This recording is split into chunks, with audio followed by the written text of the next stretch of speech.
Welcome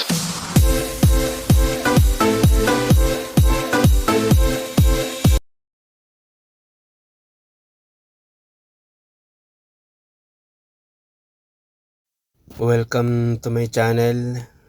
Welcome po muli sa aking munting channel. Time check po is 12 ng tanghali.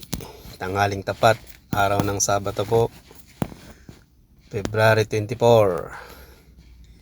Nandito po tayo sa kahabaan ng Star Tollway. Going south. Papunta po yan ng Batangas. Welcome po sa aking 120k subscriber. Kumusta na po kayo? Sana po madagdagan pa yung aking 120 lang pala, hindi 120k. Joke. Ayan po, yung nakikita nyo na yan ayan po yung Star Tollway. Papunta po ng Batangas. Makikita niyo yung tinataha ko na yan. Ayan po yung Star Tollway Expressway. Bali po hanggang na yan. From South Luzon Expressway, dinuktong yan hanggang Batangas City na yan.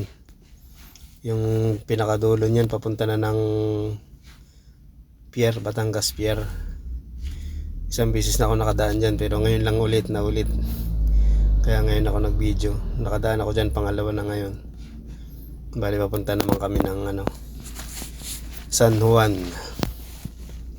Dito kasi yung daanan na medyo maluwag. Kaysa dun sa dadaan ka dun sa San Pablo, Alaminos na yan, matraffic. Kaya dito po yung daan kahit medyo mahal yung bayad.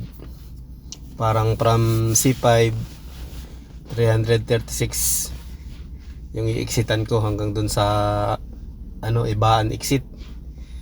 Ibaan exit ako. 336 po yun.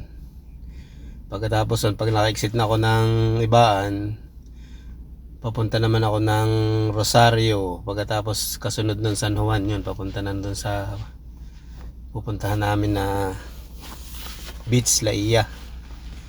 From San Juan, parang mga nasa 21 kilometers pa yata yun daw, sabi ayon sa Marites.